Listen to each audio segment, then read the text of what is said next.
So today I'm going to show how to create a new zone around the Saint Lucia area. We're going to download a few models, weather models, wave models, as well as current models. And once we have done that, we are going to create a route between Saint Lucia and Barbados.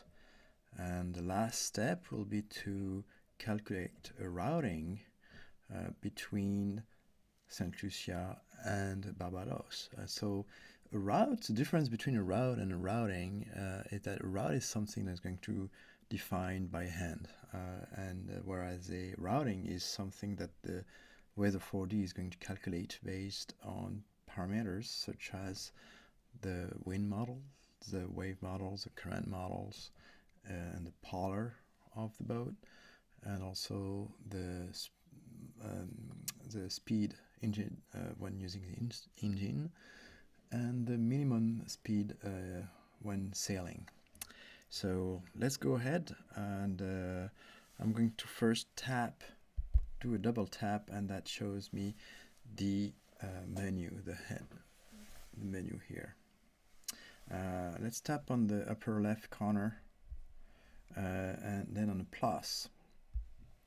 And here I can create my zone. What I'm going to do is slide with two fingers to zoom out, and then with one finger I can go to the area I am interested in. Here we go. So Saint Lucia is here and Barbados is here. Let's name that zone. I'm going to tap on name field here and then type Saint Lucia. Good. So now I am going to select models by tapping on edit here. GFS model is set by default. I am going to select a few others. GEM might be interesting. It's also a global model. Even more interesting are the high definition models such as Arôme Antilles. You can see that the Arôme Antilles is covering the area I am interested in. So I'm going to select that model. Let's look for a few other models here. The WRF models of the Lesser Antilles is also going to be interesting to me, so I'm going to select it. Now we're going to use also oceanic models. So this wave model is useful, and this one as well is going to be useful. These are now current models. This is not useful, but this one here is going to be useful, so I'm going to select it.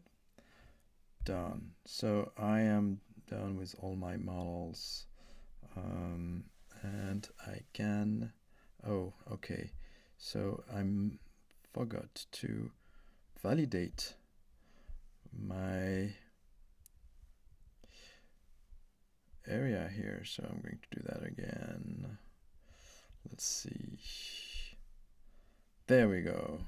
Okay, you see, boom, and save.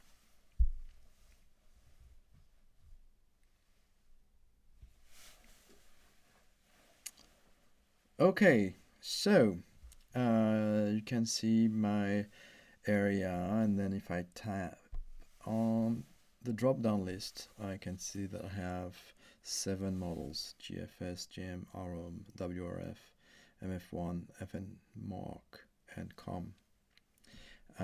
So you can see, for instance, the difference between GFS and Arôme. Here you see this one is a high definition model. Okay, GFS is not.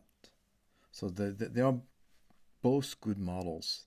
If you sail across the ocean, you're gonna use more GFS than Arôme. But between an island like Saint Lucia and Barbados, Arôme is going to be interesting. Okay, so it's going to be WRF is going to be interesting as well. We have here, this is a wave model. Let's put the target at the center of the screen, and I can see the wave. You see the wave heights and the period and direction. Okay, I can do the same thing with the other wave model, the FN mark, which you can see that this model is not as precise. So we probably want to use the MF1 model, and this is our currents model. You see, and so we see that the curve of currents, that's for that target here, and the direction as well. Okay, so we have a lot of interesting data, and now we're going to be able to create a route between Saint Lucia and Barbados. Let's zoom out a little bit. Let's tap here, and you can see that by tapping here and tapping again, I can toggle the graph, whether it's a current model or weather model or wave model. It works the same way. Well, let's put, you see I have my target that is at the center, and I can slide underneath. Right now I'm just going to put the map only because I'm going to create a route. And I do that by just tapping on the target and then tap on new route. You see, I can very easily zoom out, so I can go directly where I need to do. It's a very simple route here. I have only 2 waypoints. I put them not too close to the coast, otherwise I won't be able to calculate my routing, because the weather 4D will say, hey, you're too close to the coast, you can't do it. So but that is good. Okay, I'm going to leave the name that is prompted, route number 1. That's okay. Done. So now my route is done. And it's time to calculate a routing now based on that route. To do so, I'm going to tap on the compass menu here. Okay, and then I'm going to tap on simulation and routing.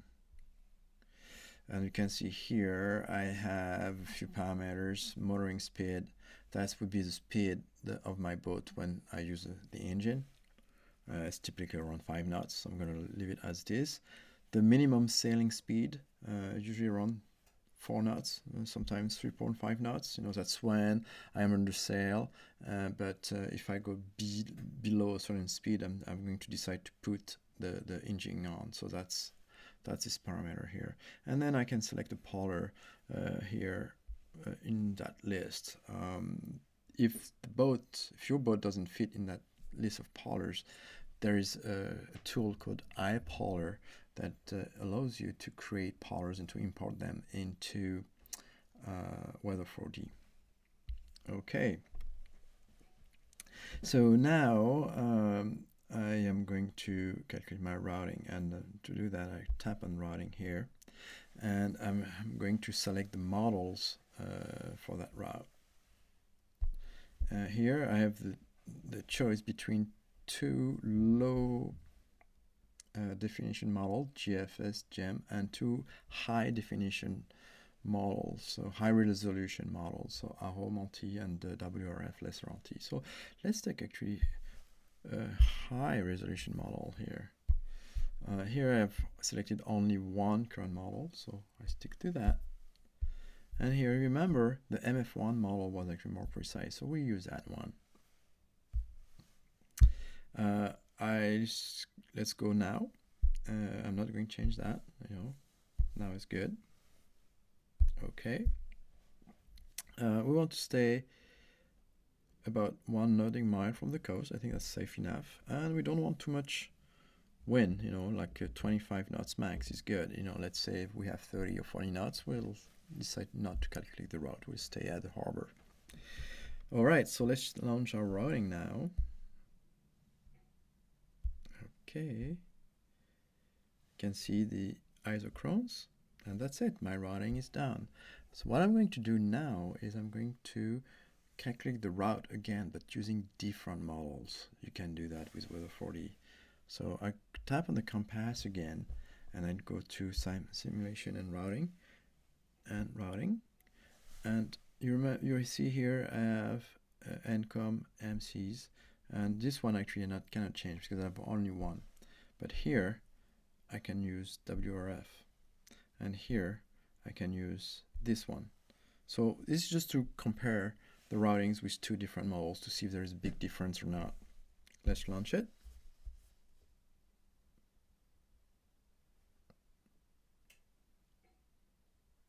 Now as you can see here, there's really not much difference. So either it's good that we tried, but it's actually comforts us. Like the straight line is going to be actually good here. Now let's look at the wind. Okay, and let's also put our target on one of the routings. Let's take routing number 1, for instance. Okay, and then what you can see is I have a bar here, and this is going to be simulation. Now I'm going to tap on the lower right, and that gives me a temporal setting of Weather4D, which means that when I slide my finger, you see the time goes on, and I can see, the simulated position, speed, direction, etc. Okay, that tells me basically when I go, when I leave. So there's a slight difference in calculation between the green boat and the blue boat. The blue boat seems to be a bit faster, but that's not by much. Another interesting thing to point out is that I can also split the screen to 2 screens and see how it would look with instruments. By double tapping here, I'm going back to the beginning of my routing, okay? And let's see here, I have several views. Okay.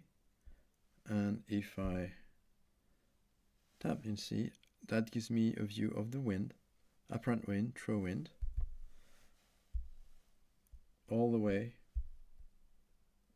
during my crossing between the 2 islands. So it tells me what kind of wind I will have, what direction, which speed I should be cruising at depending on my polar. Nice speed actually. Here we go. If I tap on wind, this is where I start. This is when I arrive. I can see that I have a fairly constant wind. It's going to go down a little bit at the end, but not by much. And then you're going to pick up. You see, so actually a pretty good idea of how how things are going to unfold. It's going to be very nice and regular. It's really fun.